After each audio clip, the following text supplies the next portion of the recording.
Now, if you're watching this, right, I'm actually here to expose the truth. And you've probably grown up hearing this narrative. Brown people just aren't built for making muscle, which is obviously false, right? Because I've looked into this literature, and most people, they only look at it from a surface level. And, unfortunately, when they look at it from a surface level, they'll be misled with these studies. You know. But the reality is that I actually looked further into it, and I realized, wait, these studies don't actually add up, right? What is the biggest argument that they make against brown people and why we can't build muscle? Apparently. So, what's the reason they say? Famines. Famines. You mean famines? Like, really? If you don't know what a famine is, it's basically like just starvation, right? On a mass level. I'll actually pull up the official definition. How about that? Basically, it says extreme scarcity of food, a shortage, hunger, right? Is a wide scarcity of food caused by several factors, including war, natural disasters, crop failure, widespread poverty, and economic catastrophe, or government policies, right? Etc., etc., etc. Right? You get the point.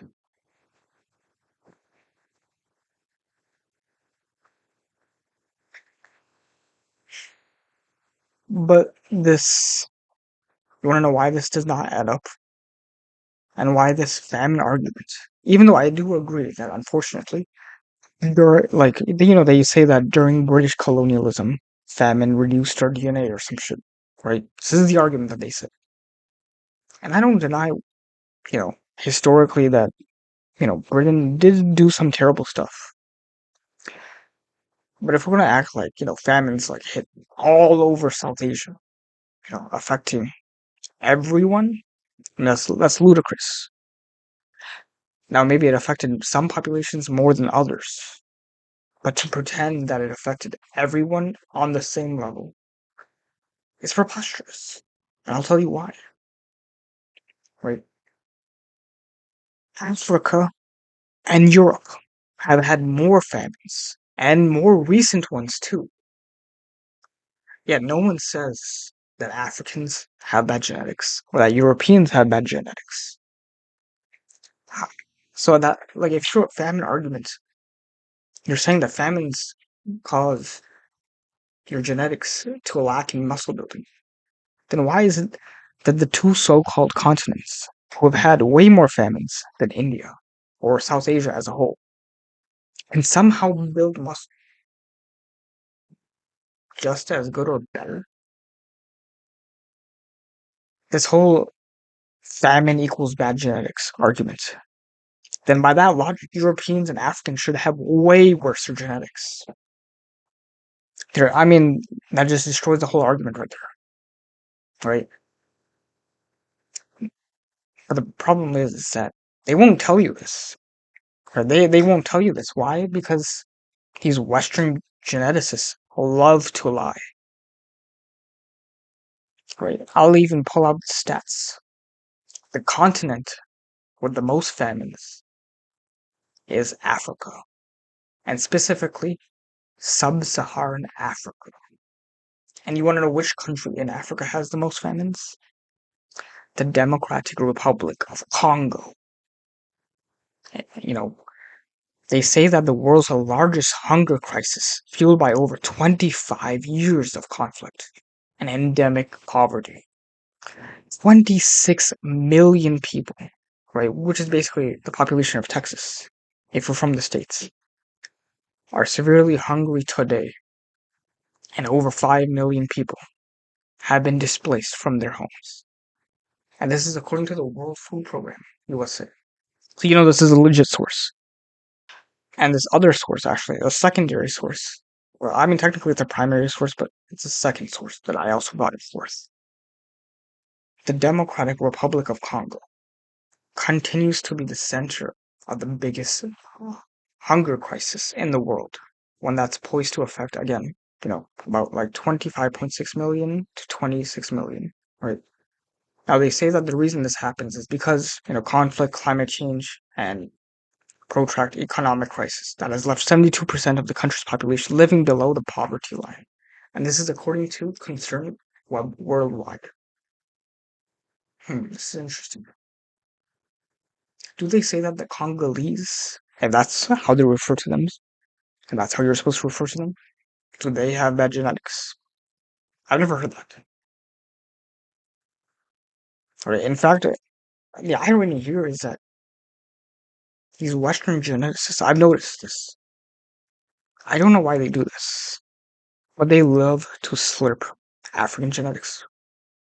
Now, I'm not saying that they have good genetics or they have bad genetics.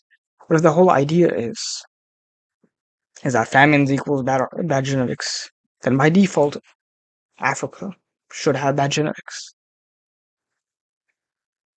By default, Africa should have bad genetics. Because they still go through a famine to this day. I mean, India's over the famine, right?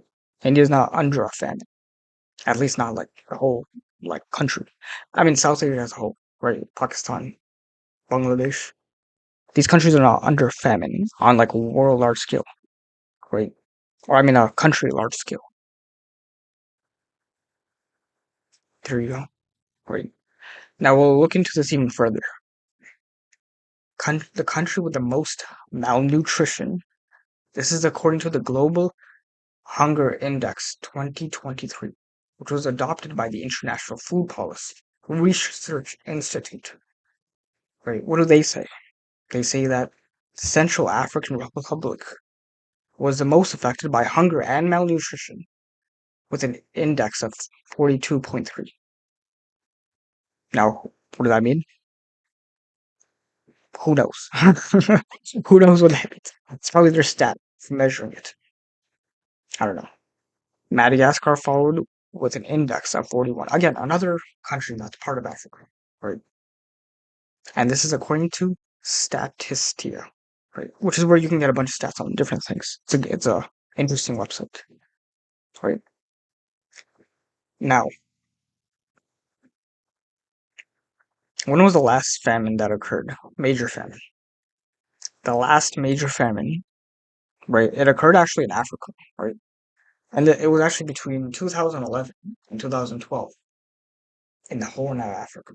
Primarily affected countries like Somalia, Ethiopia, and Kenya, right? Three countries in Africa. At its peak, more than 13 million people were in need of emergency assistance. And this is according to Mercy Corps, right? Now you're going to say, well, this is not fair because you're just comparing Africa. And unfortunately, yeah, they're probably going through a hard time, you know, right? My only reason to bring this up is because of the whole, famines equals bad genetics. But, these Western geneticists love to basically love to dick ride, you know, African genetics and say, oh, they have one of the best. If that's the case, then famine does it. How does famines not make the genetics worse? You know what I mean? Now we're actually going to be talking about another so-called continent, right? Europe.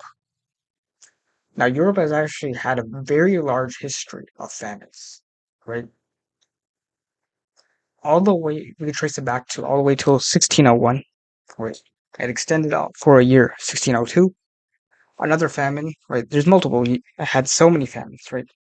Had famines in 1623, 1648, 1648 till 1654. I mean, it's 52, right?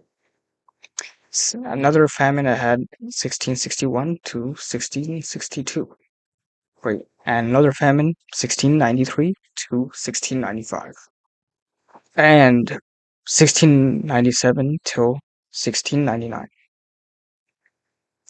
Now, there was a bunch of reasons why this happened, right? Climate shocks and wars, right? Or just random climate shit just happened,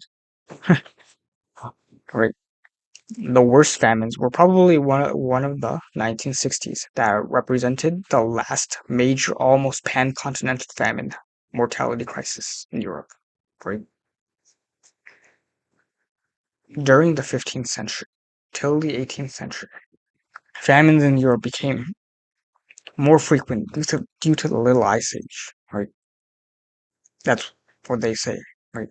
The colder climate resulted in harvest failure and shortfalls that led to a rise in conspiracy theories concerning the causes behind these famines, such as the Pacte de famine in France. So apparently even France had a famine, right? Look at that. Right. So even the Europeans have been affected by famine. So do the Europeans have bad genetics? That should tell you. Now, I think one of Europe's most famous famines is probably the Irish famine, right? Actually, during the Irish famine in specific, it was so bad that the population fell from 8.4 million in 1844 till 6.6 million by 1851.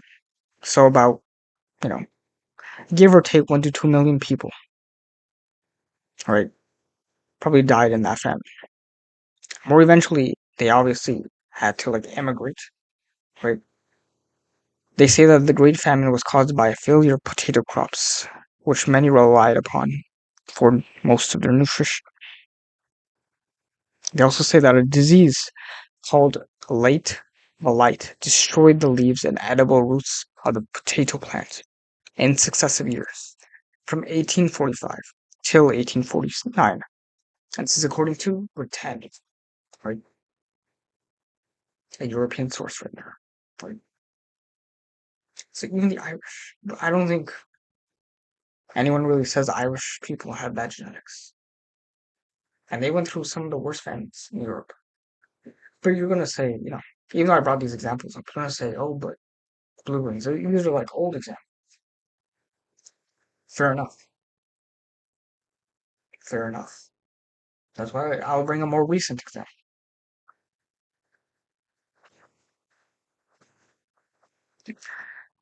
The Ukrainian famine. Right? It's the name of the Ukrainian famine is the Holodomor. I think I pronounced that correctly. Right? It was basically a man-made famine by the Soviets or the Soviet Ukraine and Soviet Ukraine. Right? From 1932 till 1933. Right? They say that it killed millions of Ukrainians. Right? This Holodomor, right, Ukrainian famine, was part of the wider Soviet famine of 1930 till 1933. Right? I'm guessing 1932 till 1933 was probably the worst that happened, but 1930 is probably where I guess the effects kind of was starting to take place. Right? These man-made famines, right, by the Soviet Republic of Ukraine, right? Let's see. It caused mass starvation in the grain-growing regions of Soviet Russia and even Kazakhstan. Right? So it wasn't just Ukraine. Right? Russia was affected by this, and even Kazakhstan. Right?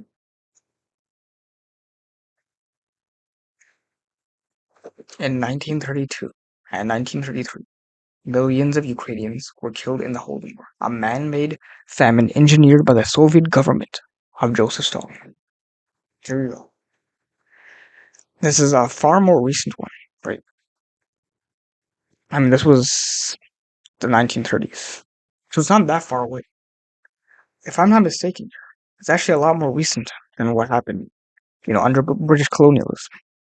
Somewhat recent. It's around that same time. But have you ever heard them say Ukrainians have bad genetics because of famines? This is the only argument that they provide. So that's why I'm coming hard at the famine argument, right? And famines in the 20th century actually occurred, right? Occurred mostly in Eastern Europe, right? Right? Droughts and famines in Imperial Russia are known to have happened every 10 to 13 years, with the average droughts happening every 5 to 7 years. Russia experienced major famines between 1845 and 1922. And that's a long time, honestly. I don't know how many decades that is, but it's a long time. One of the worst being the famine of 1891 and 1892. The Russian famine of 1921 till 1922 killed an estimated of 5 million people. It's crazy. It's crazy. Right, this famine also struck Western Europe during the Second World War and the Netherlands. The Hunger Winter of 1944 killed approximately 30,000 people. Some other areas of Europe also experienced famine at the same time. Right? The last European-wide famine, a byproduct of World War II, occurred in 1944 till 1946. Here you go. About like 60 years, 70 years ago. So it's pretty recent. So Europe did have some famine that were recent. Right? Now, the reason I mention these countries, right, or I shouldn't say countries, but regions, right, is not because I have a problem with Europeans or Africans, right? Not at all. The reason I brought this up is because there seems to be this double standard. You're saying that famines cause bad genetics, so why not the Europeans and the Africans? How do they not have bad genetics? You tell me. Right? Supposedly, it doesn't affect European or African genetics. Apparently, isn't this a double standard? Like, come on. I can see right through that lie of famine bullshit argument, and I just exposed it. Right? I exposed the famines in Europe and the famines in Africa. Right? And there's a way more rebuttals I have. Right? Obviously, I just destroyed the whole famine argument. Right? According to this logic, I mean, the Europeans and the Africans should have way worse genetics. I mean, they've been through so many famines. These, I guess, continents, so-called, have so many famines. Have had so many famines. Have you ever? But the glazing for these regions' genetics is actually crazy. Right now, you're gonna say, okay, you know what? Fair enough. The famine argument isn't that strong. But does this prove that brown people have good genetics? Well, we're about to find out. So, what is some of the most popular vitamins that they use nowadays? Right? Shilajit, ashwagandha, pink salt, and there's so many, right? And the funniest thing is about all these is that all these foods raise testosterone. Every single one of these foods raise testosterone. And where do you think these foods come from? They come from South Asia and have been used for thousands of years by our ancestors, right? They've done studies on this. After 90 days of use of Shilajit, they had a significant increase of higher testosterone level compared to the placebo. And this is according to Healthline.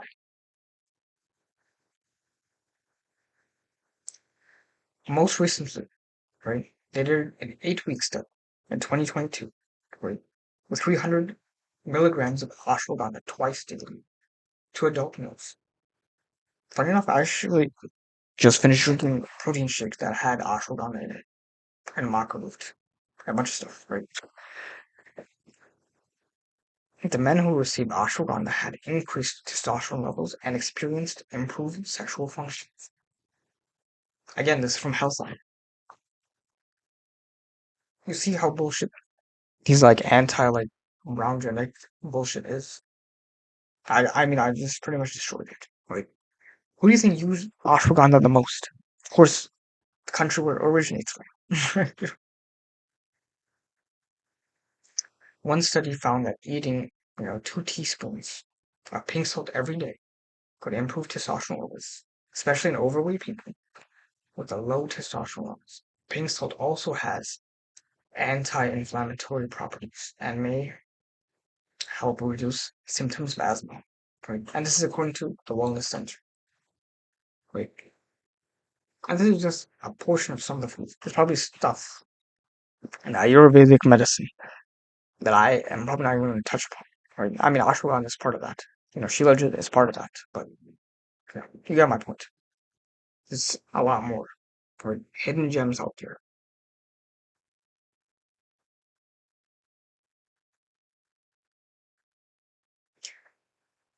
So I mean, also the funny thing is that they actually did like I guess a study. That's what you want to call it, where they like ranked the most attractive people and Pakistanis men in specific were the third most attractive, and many people were arguing that they should have been the most attractive in the whole world. It's according to Miss Travel, right? And again, there are other studies that confirm, right, that there is a correlation between attractiveness, mating success, muscle building, and testosterone. It's according to CNN and NIH, right? Because, in case whatever reason you don't believe in CNN, NIH says the same exact thing.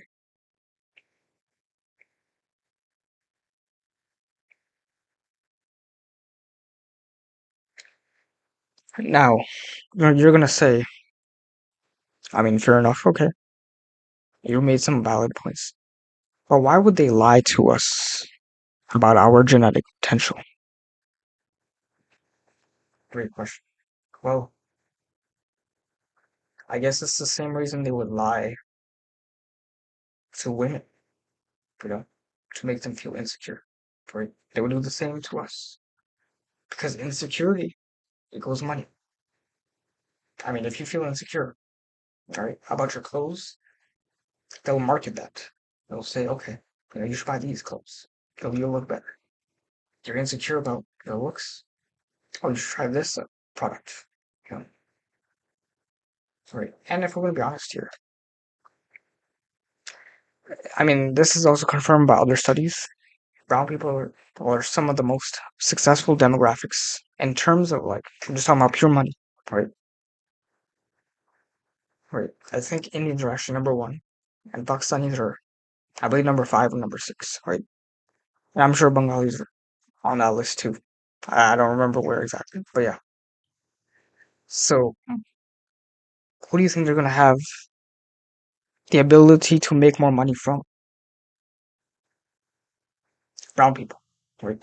Just by that, the average brown person earns more than most people, right? Right. That's the main reason that they would lie is, to make money off of our insecurities. It's unfortunate because in the hopes that brown people hop on TRT or on steroids or on their supplements, their GMO supplements that aren't even that good, right? It's all a money. It's all a money scheme. Every single one of it. And there are other studies, right? Another study in the Journal of Exercise Science in 2016 found that Indian male bodybuilders had higher muscle mass and strength compared to non-athletic Indians, right? They also found that Indian bodybuilders had higher levels of testosterone and lower levels of fat compared to non-athletic men, right? And then another study, right, published in the Journal of Clinical and Diagnostic Research in 2017 found that Indian male powerlifters had significantly higher muscle mass and strength compared to non-athletic Indian men. The study concluded that genetics and training could have played a role in the powerlifters' superior muscle development. Did you hear that? Genetics, right? And training. I thought brown people had bad genetics. How is that possible?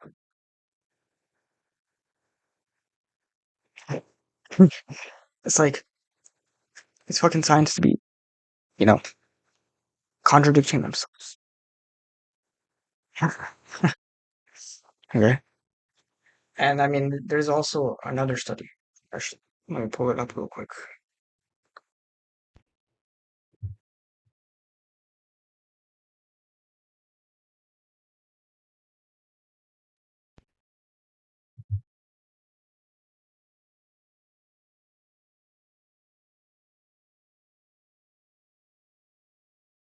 And it's already 2024, right? Right. And this study was, I'm guessing it was done again in 2024, but it was also done in 2023, right? It says the data was compiled from multiple studies from 2010 and 2022 as well. Isn't that crazy? And guess who's at number four? Pakistan. Right. The average testosterone level of Pakistan is 635. Right.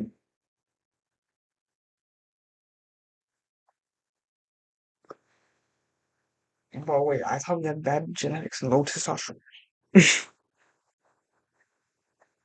There you go. Here you go.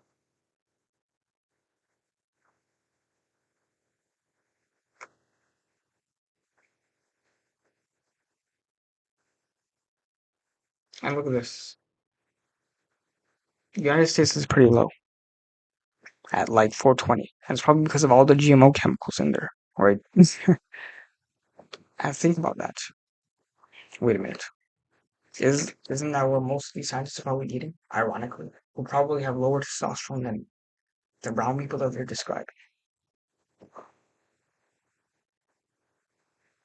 What can I say? You know. But just to hit the case home really well, right? I thought I'd mention some bronze era bodybuilders that are from India, right? I'm sure you've probably seen like the old school footages, right? Right. Began Raj, right? Probably had the craziest chest possible, right?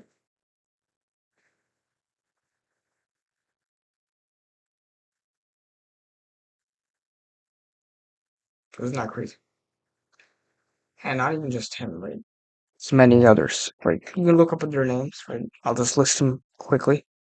Sushil Kumar, Chakraborty, Mr. S. Bose, Mr. S. Natu, Budla Lal Bose, Mr. Mulchan, Subodh Mukherjee, Began Raj, Bishu Charan Ghosh.